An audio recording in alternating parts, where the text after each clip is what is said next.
पिछले क्लास में हम लोग समुद्री बैंक तक देखे थे।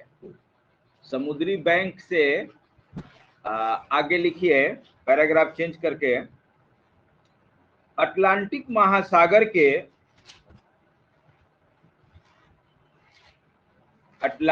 महासागर के उत्तरी भाग में मग्न तट सर्वाधिक चौड़ा है।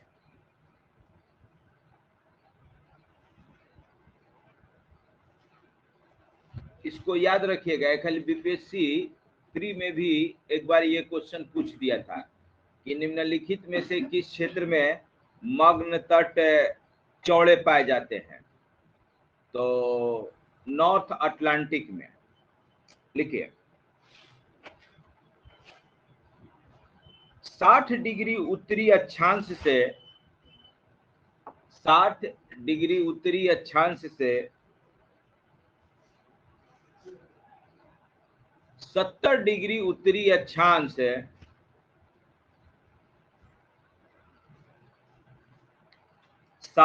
डिग्री उत्तरी अक्षांश से 70 डिग्री उत्तरी अक्षांश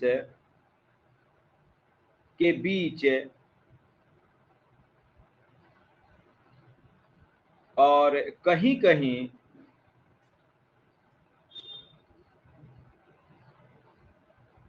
75 डिग्री उत्तरी अक्षांश तक भी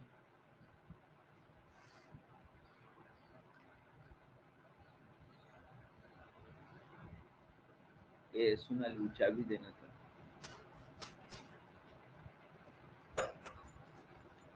75 डिग्री उत्तरी अक्षांश तक भी महाद्वीपीय मग्न तट की स्थिति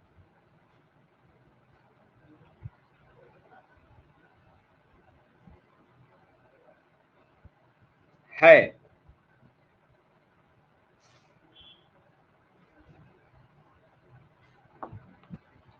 लिखिए, संपूर्ण बाल्टिक सागर,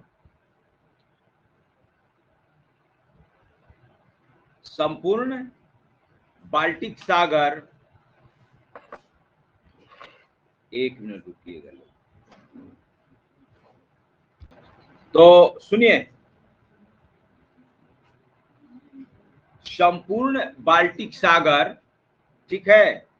तो सदफ बाल्टिक सागर के किनारे किसी एक देश का नाम बताओ।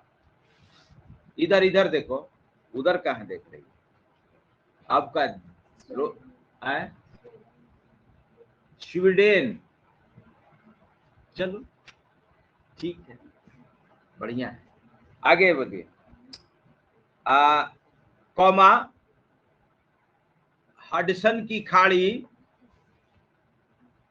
सोनाली, हाँ, कॉमा उत्तरी सागर, सुप्रिया, उत्तरी सागर कहाँ है? इधर देखो, अगल बगल किसी कंट्री एक का भी नाम बता दो। इसीलिए ना घुमाए थे हम, जान रहे थे कि आगे काम है। अब तो डायरेक्ट एग्जाम्पल आने लगा। अब नहीं घूमे रहते तो एग्जाम्पल पता चलता कि कहाँ हम बोल रहे हैं। अच्छा चलो ठीक है, डेनमार्क भी है। लिखिए, और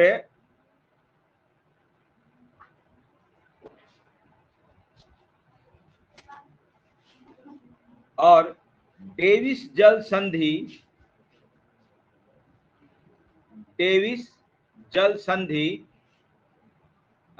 अस्मिता, जाओ पीछे से जाओ, आगे से क्या डिस्टर्ब कर रही है? आती है लेट, डिस्टर्ब कर रही है, पीछे से जाओ, जगह नहीं है।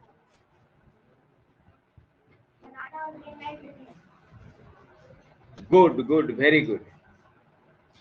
तथा न्यू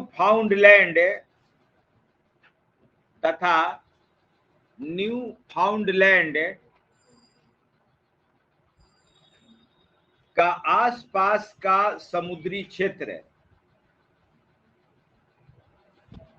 प्रीति, न्यू फाउंडलैंड कहाँ है? वाह,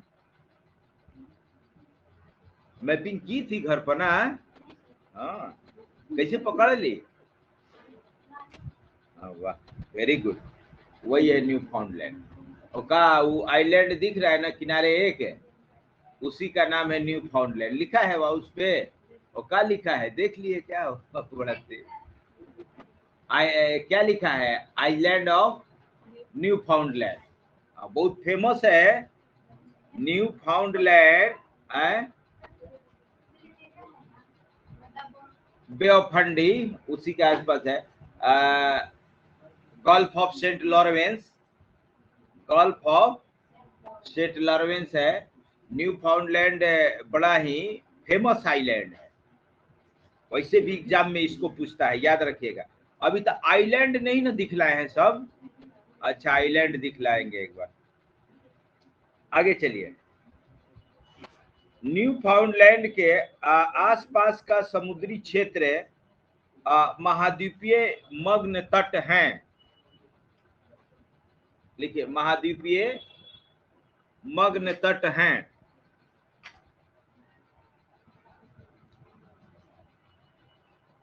लिखिए, पठारी महाद्वीपों के किनारे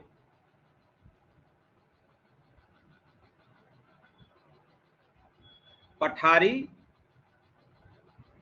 महाद्वीपों के किनारे भ्रंश प्रक्रिया से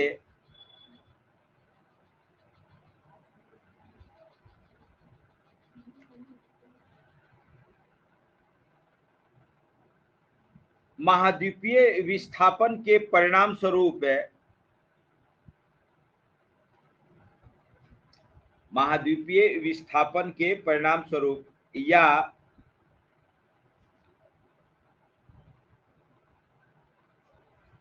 प्लेट टेक्टोनिक के परिणाम स्वरूप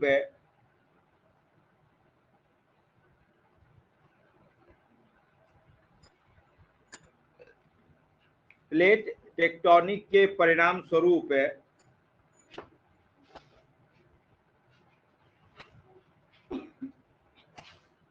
अति छिछले मग्न तट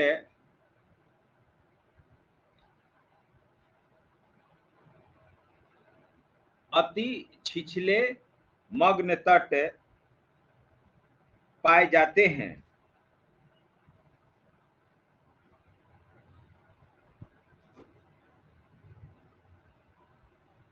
इसका मतलब समझ में आया?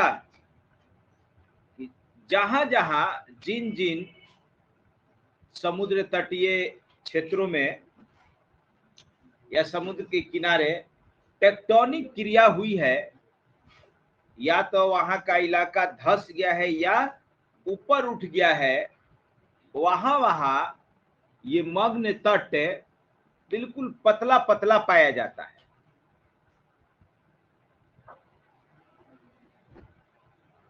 जहां जहां कॉन्टिनेंट के किनारे माउंटेन है, वहां वहां मग्न तट और पतले हैं। अभी आप लोगों को दिखला रहे हैं, रुकिए एक मिनट, देखिए इसको। ये है कॉन्टिनेंटल शेल्फ। तो आप नॉर्थ अमेरिका अगर देखेंगे, नॉर्थ अमेरिका देखिए, नॉर्थ अमेरिका के पूर्वी तट पर कॉन्टिनेंटल शेल्फ चौड़ा है, चौड़ा है ना? देखिए, यही है न्यू फाउंडलैंड, यही है न्यू फाउंडलैंड। और यही आप लोग इसके पश्चिमी तट पर देखिए, देखिए पश्चिमी तट एकदम पतला है, या कहीं कहीं नहीं भी है, बिल्कुल गायब है कि नहीं? एकदम पतला, इसी को छिछला कह रहा है। देखिए यहाँ एकदम पतला है, क्यों? क्योंकि यहाँ टेक्टोनिक एक्टिविटी होती है, दो प्लेट आपस में टकराते हैं, यही रॉकी माउंटेन है। अब देखिए अफ्रीका महादेश है पूरी तरह से प्लेटू है, तो अफ्रीका महादेश के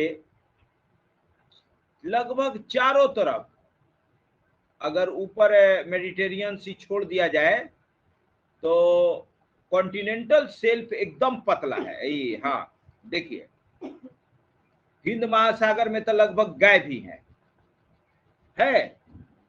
पूछता है कि महाद्वीपीय मग्न तट सबसे पतला कहां पाया जाता है, तो अफ्रीका तट पर। देखिए पूर्वी तट पर बिल्कुल नहीं है। क्यों? देखिए एकदम सीधा खड़ा है कि नहीं, चबूतरा जैसा। क्यों नहीं है? क्योंकि ये पूरा अफ्रीका कॉन्टिनेंट एकदम सीधा इसे अपलिफ्ट कर गया है, ऊपर उड़ गया है, समुद्र से बाहर निकला है। तो उसके वजह से इसके किनारे छिछला प्रदेश नहीं है। अभी जो आप लोग पढ़े सबसे चौड़ा देखिए यहाँ पे, ये देखिए ब्रिटेन वाला इलाका, पूरा नॉर्थ सी, ये सब इलाका, ये सबसे चौड़ा कॉन्टिनेंटल शेल्फ है कि नहीं? पूरा नॉर्थ सी कॉन्टिनेंटल शेल्फ पर ही है, यानी कि नॉर्थ सी बहुत ज्यादा गहरा नहीं है। तो ये सबसे चौड़ा कॉन्टिनेंटल शेल्फ है पूरे पृथ्वी पर। अपने इंडिया में भी दिखलाए थे, देखिए इंडिया में दिखलाए थे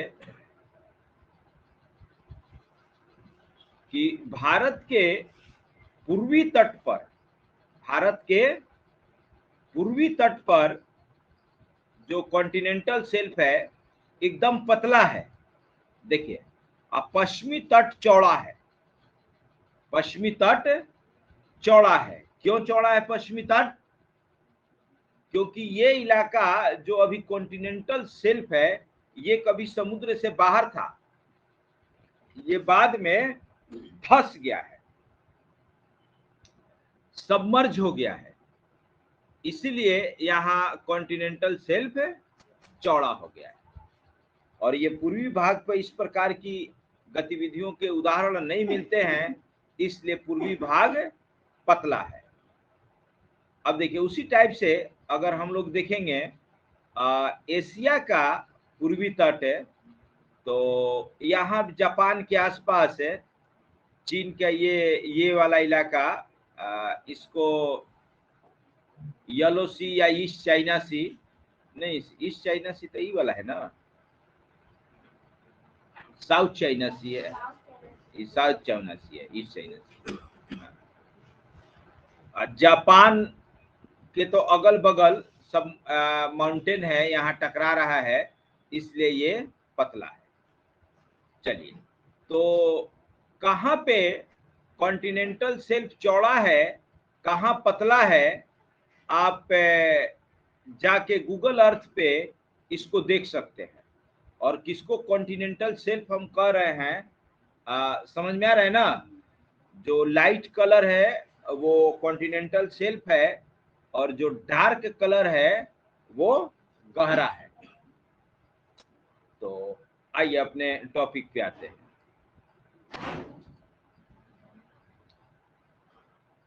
लिखिए कि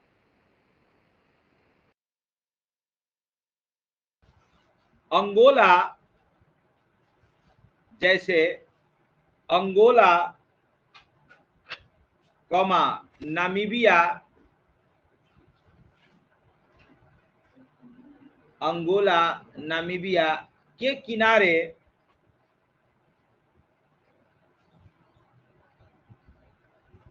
मग्न तट की चौड़ाई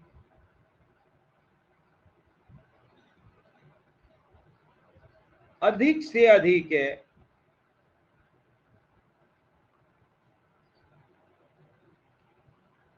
15 किलोमीटर तक है।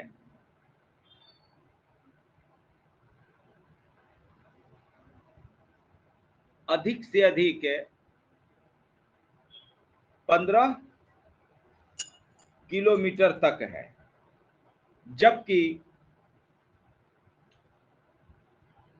उत्तरी सागर में यह है 750 किलोमीटर से भी अधिक। उत्तरी सागर में यह है 750 किलोमीटर से भी अधिक चौड़ा है।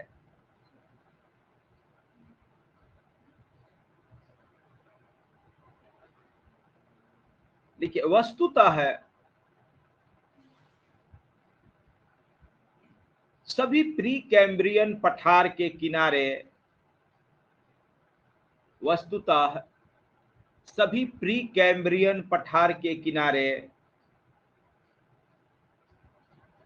छिछले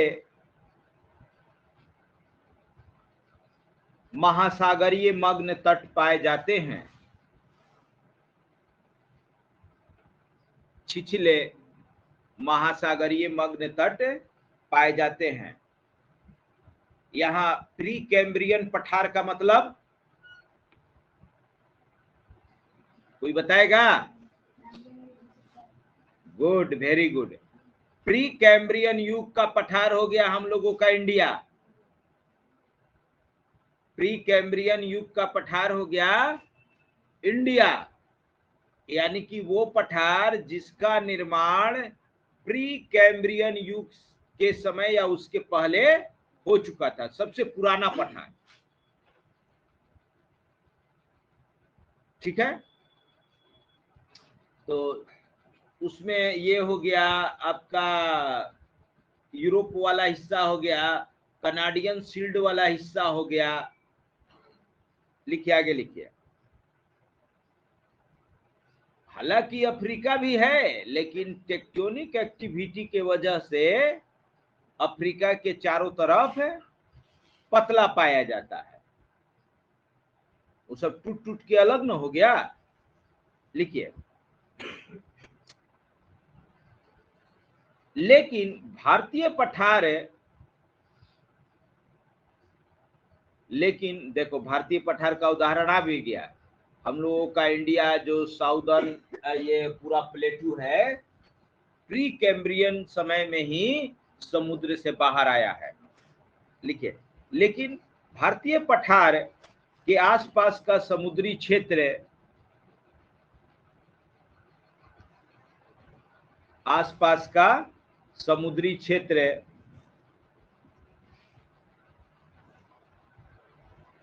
अपवाद की स्थिति उत्पन्न करता है।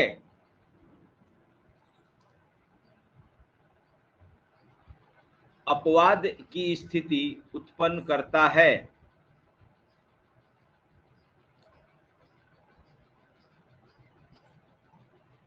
लिखिए, बंगाल की खाड़ी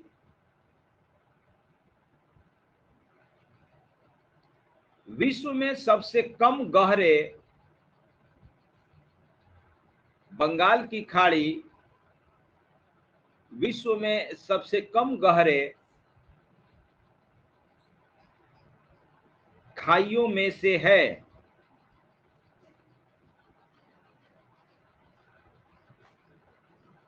इसकी औसत गहराई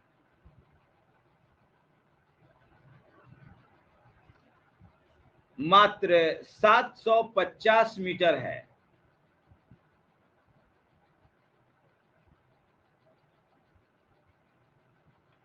इसका तटीय किनारा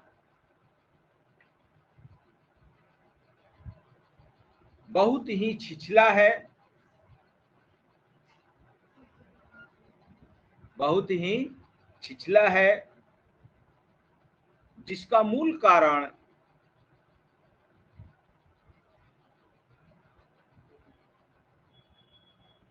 गंगा, ब्रह्मपुत्र,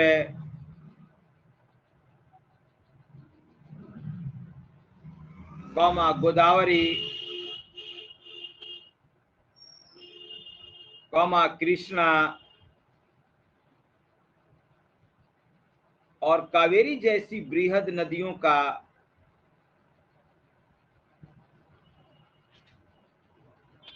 निक्षेप कार्य है।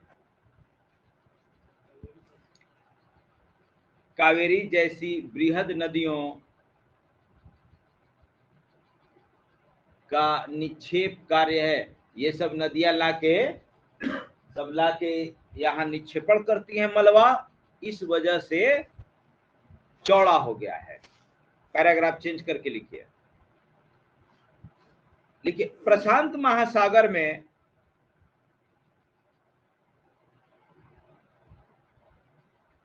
पूर्वी तट के तुलना में प्रशांत महासागर में पूर्वी तट के तुलना में पश्चिमी तट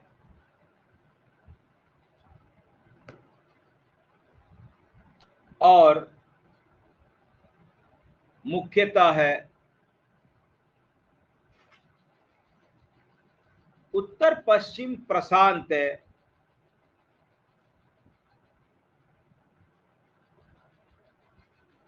का तटीय क्षेत्र और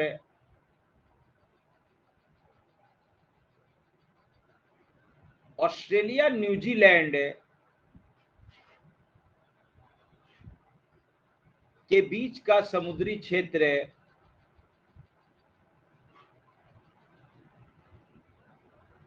छिछले महाद्वीपीय मग्न तट हैं। ऑस्ट्रेलिया न्यूजीलैंड के बीच का समुद्री क्षेत्र छिछले महाद्वीपीय मग्न तट हैं।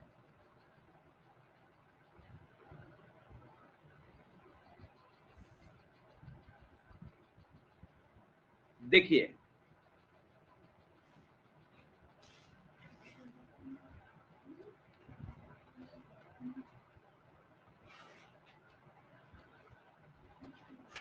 क्या कहा है?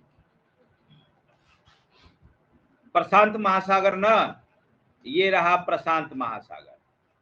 देखिए, ये रहा प्रशांत महासागर। कह रहा है कि प्रशांत महासागर के पूर्वी तट के तुलना में पश्चिमी तट और उत्तर पश्चिमी प्रशांत का तटीय क्षेत्र और ऑस्ट्रेलिया न्यूजीलैंड के बीच का समुद्री क्षेत्र छिछले महाद्वीपीय मग्न तट है। देखिए, तो अभी दिखलाए हैं। देखिए, ये जो आपका साउथ अमेरिका है, यहाँ पे टेक्टोनिक एक्टिविटी हुआ है, इसलिए देख रहे हैं कि एकदम मग्न तट लगभग गायब है, एकदम पतला सीधा ऐसे चबूतरा टाइप से खड़ा है। कहे हो अजीत, मोबाइल नहीं है? ले एगो दे दो, दे दो।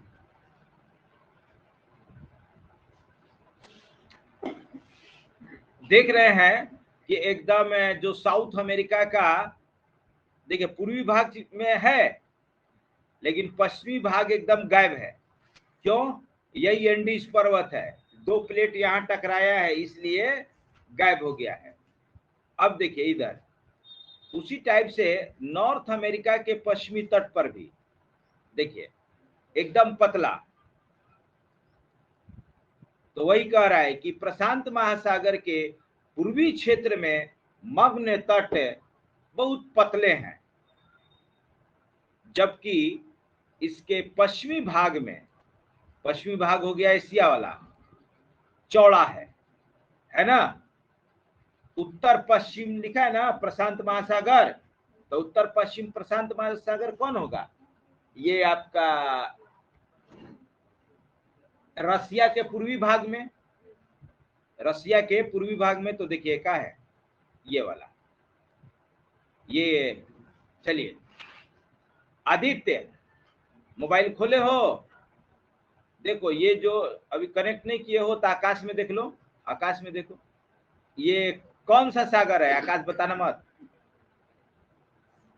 जहां माउस है कौन सा है?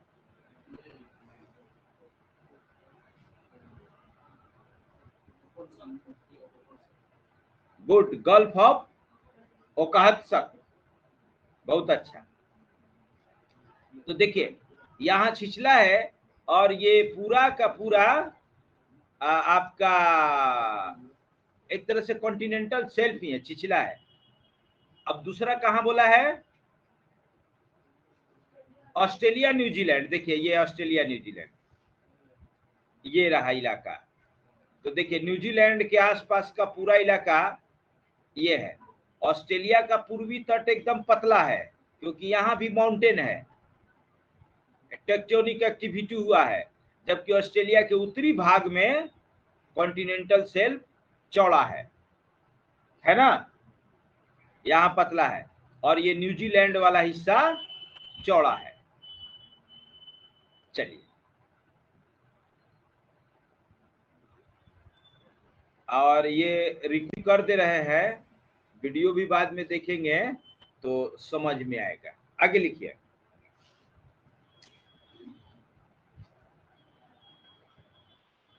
लिखिए इन क्षेत्रों में, जहां तक लिखे थे उसके आगे लिखिए, इन क्षेत्रों में ज्वालामुखी क्रिया,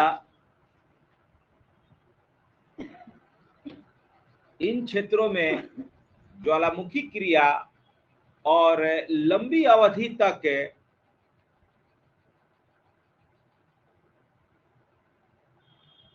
स्थलीय मलबों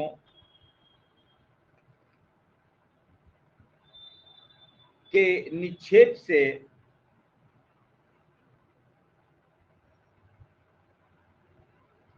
स्थलीय मलबों के निक्षेप से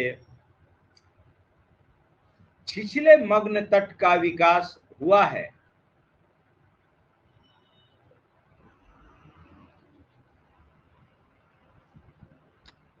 छिछले मग्न तट का विकास हुआ है।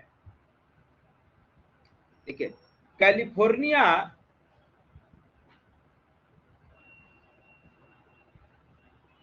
और अलास्का के तट पर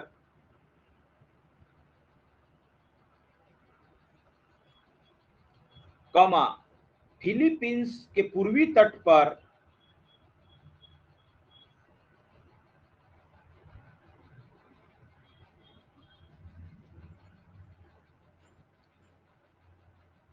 तथा पेरू और चिली के तट पर, अभी पेरू चिली तट दिखला है ना, यही ना है वो पेरू और चिली, देखे ना एकदम यहाँ सीधा खड़ा था। पेरू चिली के तट पर महासागरीय गर्त होने के कारण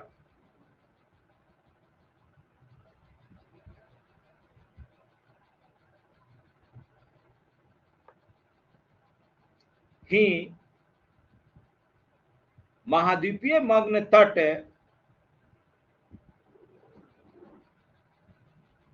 संकरे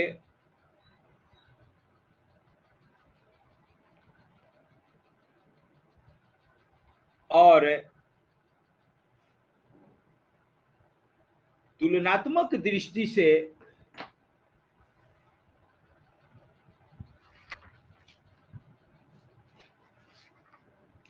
अधिक ढाल वाले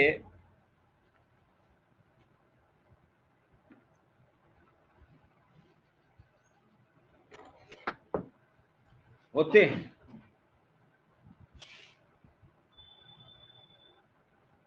ये तो देखिए आप लोग महाद्वीपीय मग्न तट सब।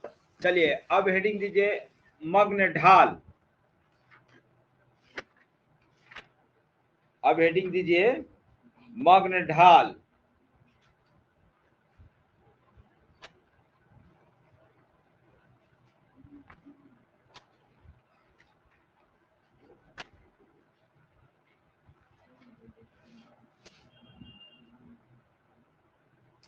लिखिए अभी इतना सब दिखलाए, महाद्वीपीय मग्न तट के आगे जो तीव्र ढाल दिखाई दे रहा था उसी को कहते हैं महाद्वीपीय मग्न ढाल, कॉन्टिनेंटल स्लोप। तो लिखिए कि महाद्वीपीय मग्न तट लिखिए, महाद्वीपीय मग्न तट तथा गहरे महासागरीय मैदान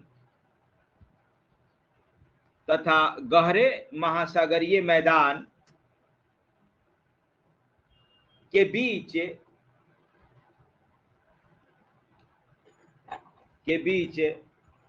तीव्र ढाल वाले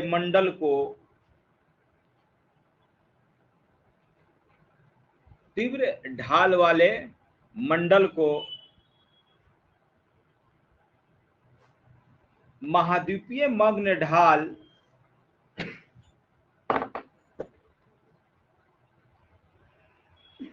कहा जाता है।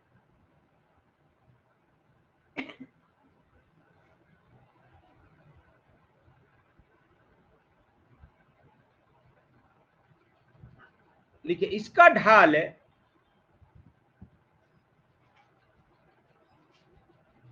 विभिन्न स्थानों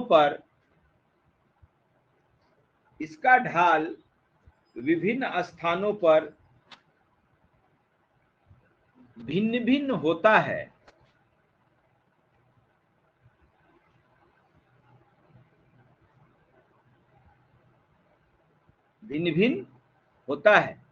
देखिए, औसत ढाल 5 डिग्री होता है।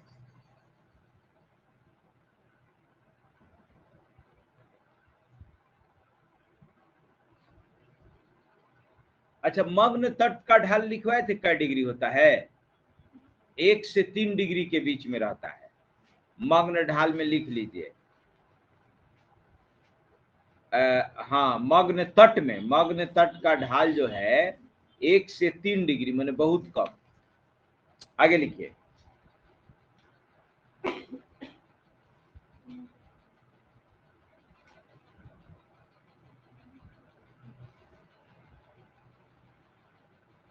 लिखिए कि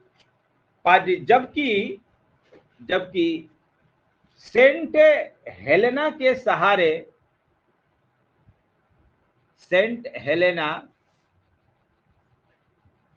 कहाँ है? वो कहाँ है? अटलांटिक ओशन में सेंट हेलेना लिखा है ना? हाँ, सेंट हेलेना के सहारे 40 डिग्री, कितना तीव्र, एकदम सीधा खड़ा है, ज्वालामुखी है सब ना। सेंट हेलेना के सहारे 40 डिग्री, स्पेन के पास 30 डिग्री,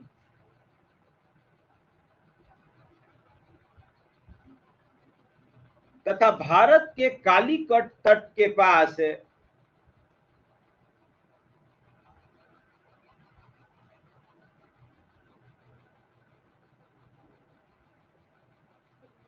5 से 15 डिग्री कोण वाले ढाल पाए जाते हैं।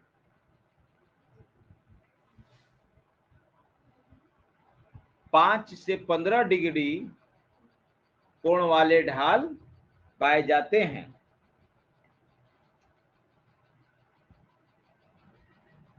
पैराग्राफ चेंज कर दीजिएगा। लिखिए, मग्न ढाल पर जल की गहराई 200 से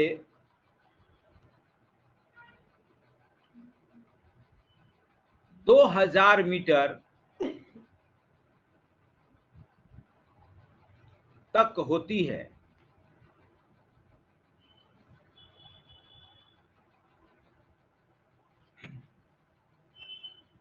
लिखिए, समस्त महासागरीय भाग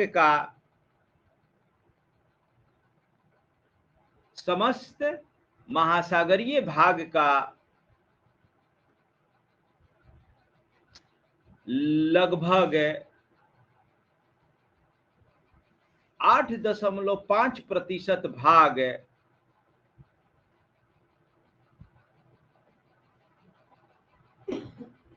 मग्न ढाल हैं।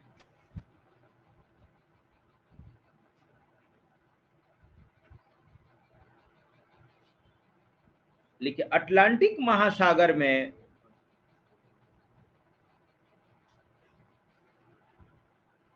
12.4%, 12.4%, प्रशांत महासागर में 7%,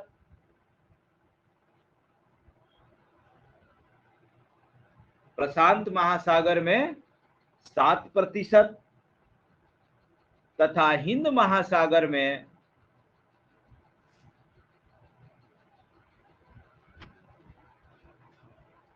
6.5%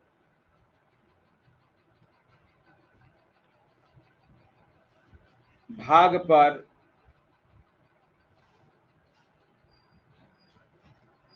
मग्न ढाल का विस्तार पाया जाता है।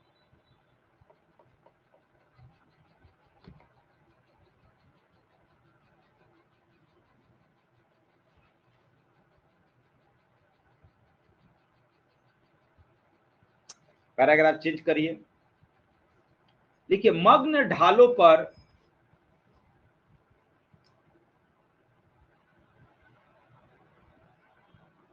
सागरीय निक्षेपों का अभाव रहता है,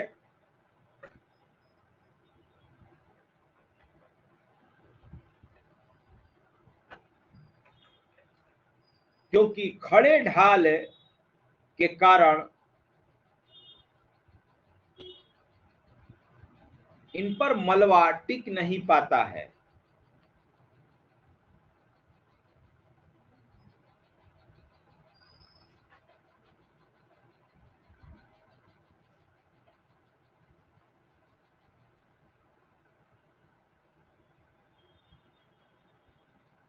ठीक है, नहीं पाता है। चलिए, ये हो गया मग्न ढाल। ठीक है, अब लिखिए महासागरीय कटक।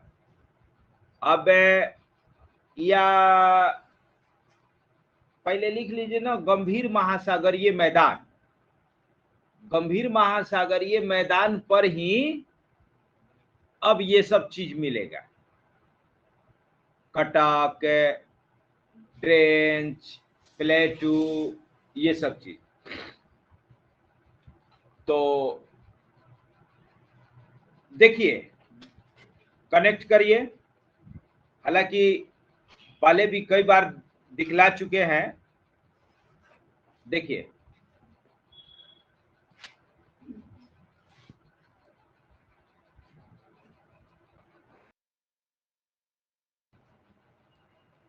ये रहा आपका गंभीर महासागरीय मैदान। ये बाकी बीच का इलाका, अब देखिए यहां मान लीजिए, आइए इंडिया में आ जाइए, देखिए ये हो गया कॉन्टिनेंटल शेल्फ, और ये जो ढाल है ये हो गया कॉन्टिनेंटल स्लोप, और उसके आगे ये बाकी जो कुछ दिख रहा है सब क्या है, गंभीर महासागरीय मैदान। यानी कि गंभीर महासागरीय मैदान कहने का मतलब है महासागर की तली, महासागर की तली। तो अगर बाई एरिया देखा जाएगा तो सबसे ज्यादा क्या है, महासागरीय मैदान। भाई तली से ज्यादा क्या है ना। तो ये पूरा तली आपका महासागरीय मैदान हो गया। अब इस तली पर आप लोग देख रहे हैं कि सब उबड़ खाबड़ दिखाई दे रहा है, तो इस तली पर बहुत सारी स्थलाकृतियां पाई जाती हैं। तो पहले तली के विषय में लिख लीजिए और तब स्थलाकृतियों पाएंगे। तो हेडिंग दीजिए, गंभीर महासागरीय मैदान, डीप सी प्लेन।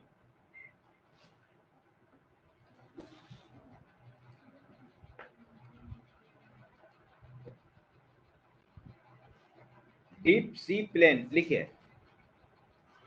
कि गंभीर महासागरीय मैदान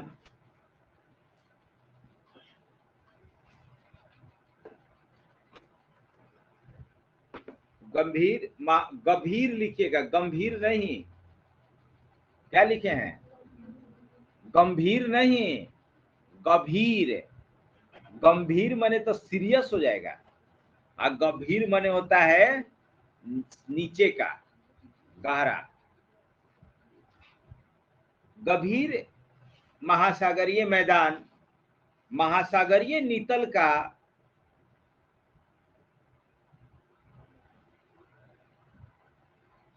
सर्वाधिक विस्तृत मंडल होता है।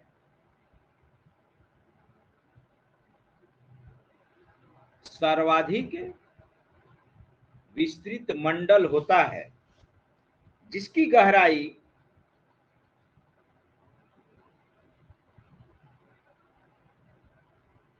3000 से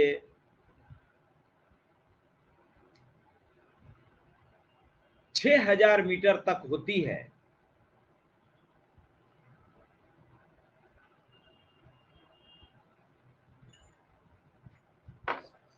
समस्त महासागरीय मैदान का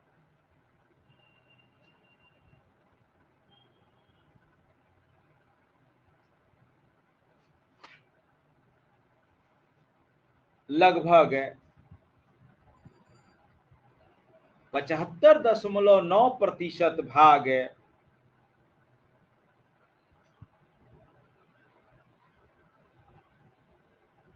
75.9% भाग सागरीय मैदान है।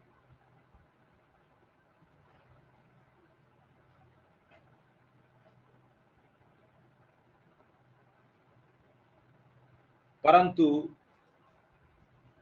यह एक महासागर से दूसरे महासागर में परंतु यह एक महासागर से दूसरे महासागर में बदलते रहता है।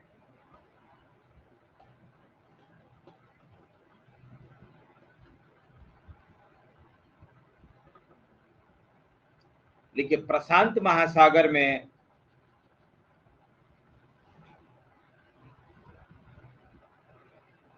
80.3%,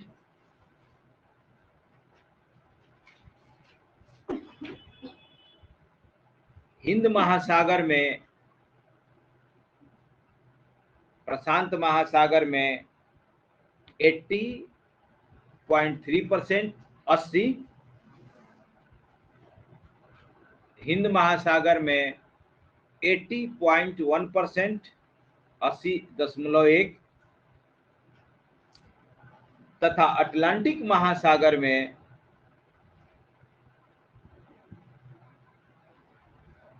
54.9% भाग पर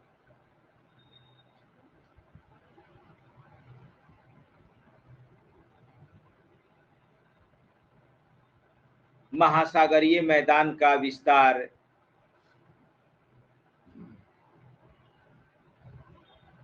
है।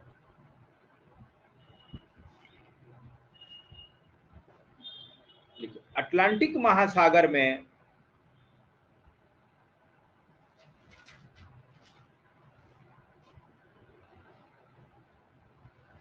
सागरीय मैदान के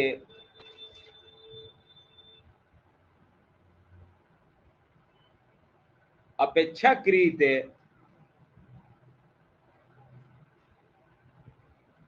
सागरीय मैदान के अपेक्षाकृत कम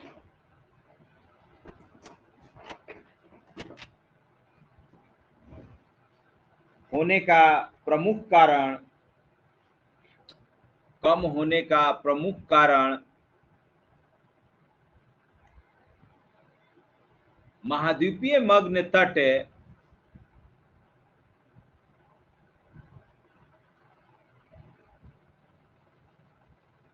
का अधिक चौड़ा होना है।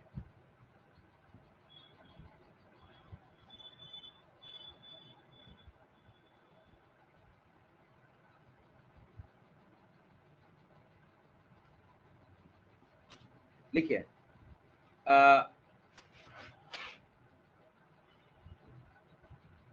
पैराग्राफ चेंज करके कि महासागरीय मैदान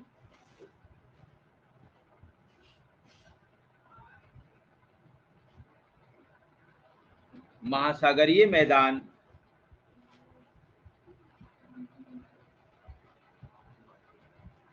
महासागरीय मैदान पर कई अन्य विशेष प्रकार की स्थलाकृतियां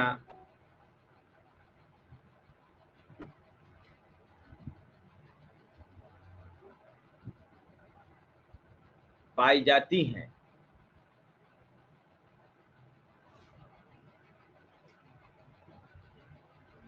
पाई जाती हैं।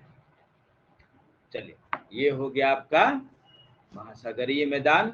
अब इस पर जो स्थलाकृतियां पाई जाती हैं उसको हम लोग देखेंगे और क्या क्या पाई जाती है।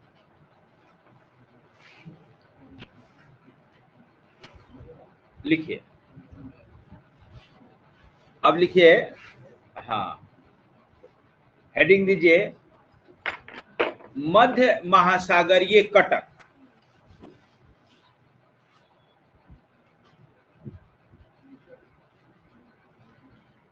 या महासागरीय कटक।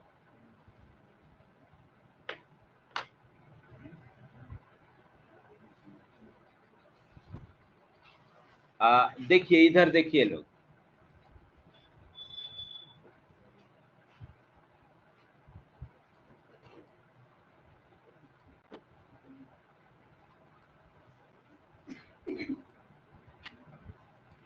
देखिए ये जो महासागरीय तली है इस पर ये लंबा लंबा दिख रहा है, आप लोगों को दिख रहा है ना, यही है कटक, यही है कटक। ये तो हिंद महासागर है, इसको मध्य महासागरीय इसलिए कहा जाता है। देखिए ये अटलांटिक, देखिए, देखेंगे अटलांटिक में, देखिए ये ऊपर से नीचे तक देख रहे हैं ना, ये बीचों बीच है ना, बीचों बीच। और यही कटक है, ये देखिए अफ्रीका के नीचे होते हुए अटलांटिक ओशन, इंडियन ओशन में चला आया। तो ये सारा एक दूसरे से कनेक्टेड है। ये कटक बना कैसे है, कटक बना कैसे है, रुकिए अभी दिखला रहे हैं आप लोगों को।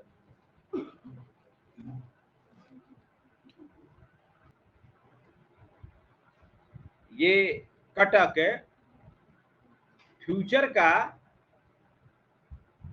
कॉन्टिनेंट बनेगा। अभी जितने महादेश हैं सब खत्म हो जाएंगे और ये नए महादेश उभर कर चले आएंगे। कहीं कहीं ये कटक पृथ्वी से बाहर आ गए हैं, पृथ्वी करें जल से बाहर निकल गया है और वो आइलैंड भी बन गए हैं, उस पर लोग बस भी गए हैं। धीरे धीरे उसकी क्षेत्रफल में वृद्धि हो रही है और जो दूसरे स्थलीय भाग हैं उनका विनाश हो रहा है, उनका विनाश हो रहा है। तो लिखिए मध्य महासागरीय कटक।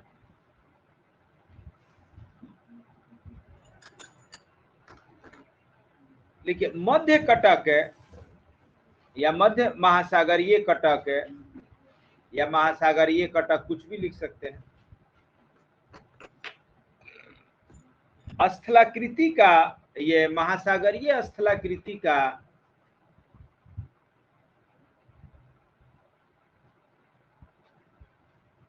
महासागरीय स्थलाकृति का एक महत्वपूर्ण अंग है।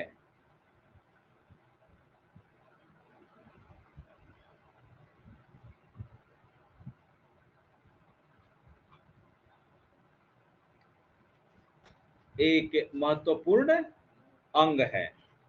लिखिए मध्य कटक का विकास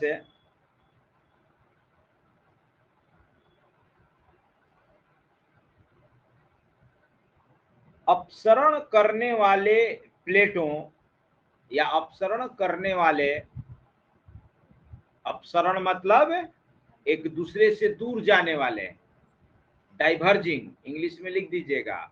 अपसरण का इंग्लिश क्या होता है? डाइवर्जिंग।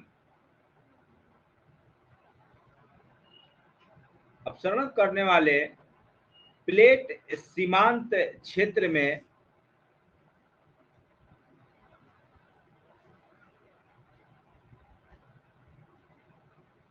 होता है।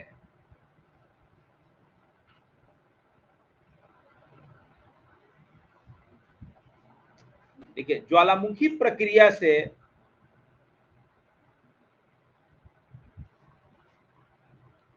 विकसित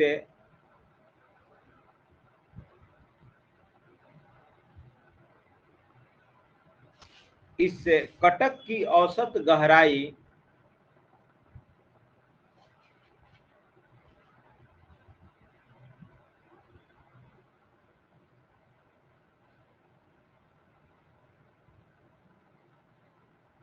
दो 2000 से 3000 मीटर के बीच होती है।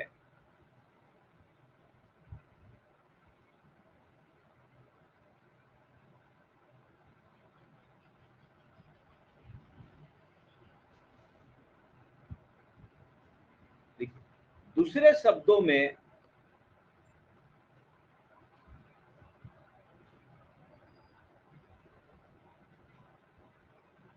आसपास के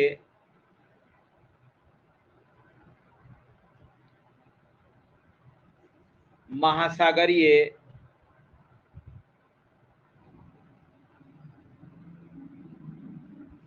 मैदानी क्षेत्रों की तुलना में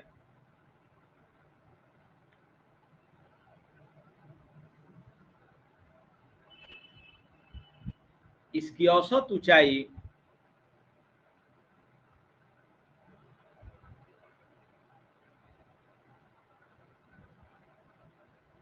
2000 से 3000 मीटर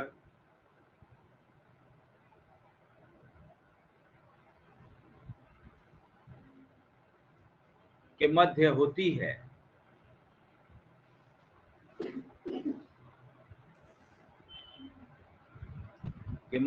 लिखिए, ज्वालामुखी प्रक्रिया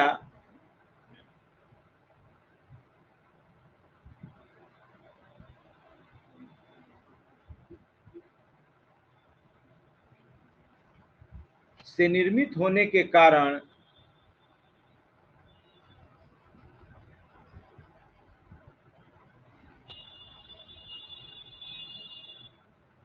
अनेक ज्वालामुखी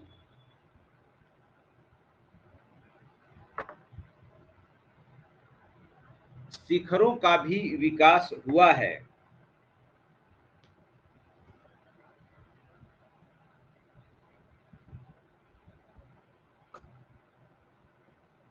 जो मध्य कटक के द्वीप हैं।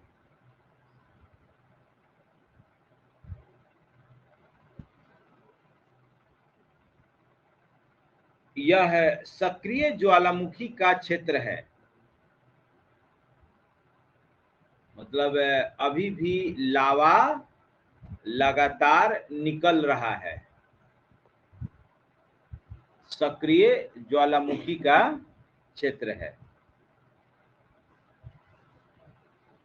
पैराग्राफ चेंज करिए, लिखिए, अटलांटिक और हिंद महासागर में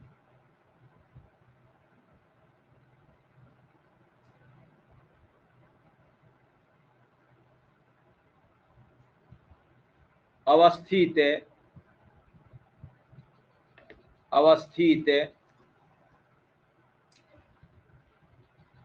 मध्य कटक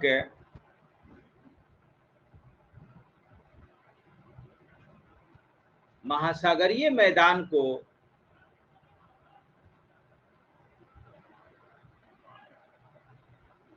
दो वृहद मैदानों में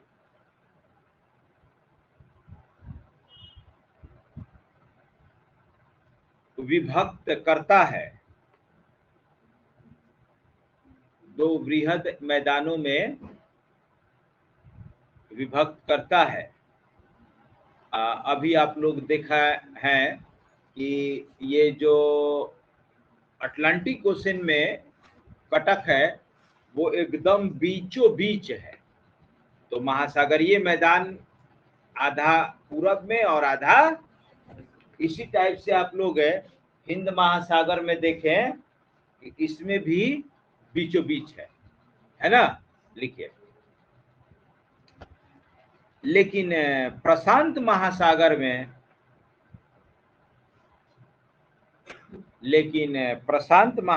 में, इस प्रकार के मध्य कटक नहीं है।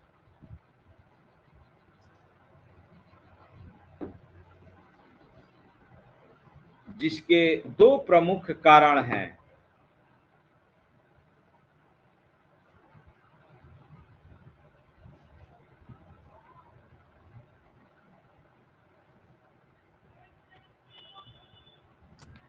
चलिए इतना बात छोड़ देते हैं ना, ढेर हो गया।